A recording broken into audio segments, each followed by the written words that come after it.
Hello বন্ধুরা, তোমরা সবাই কেমন আছো? আমি তো খুব ভালো আছি। বন্দনা রান্নাঘরে তোমাদের সবাইকে স্বাগত। এই দেখো, আমি আজকে বানাবো মিষ্টি কুমড়ো দিয়ে চিংড়ি শুটকি মাছ দিয়ে একটা সবজি। এই দেখো, মিষ্টি কুমড়ো কেটে নিয়েছি, এই যে চিংড়ি মাছ নিয়ে নিয়েছি, চিংড়ি। হ্যাঁ, এবার পেঁয়াজ রসুনও কেটে নিয়েছি। এবার তোমাদেরকে দেখাবো। এই দেখো, পেঁয়াজটা দিয়ে দিলাম তেলে।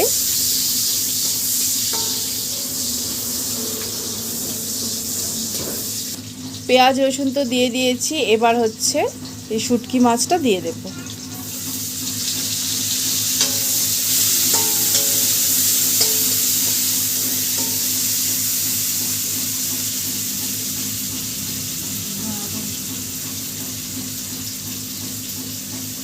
লবণ দিয়ে দিলাম সামান্য, স্বাদ মতো দেবে তোমরা।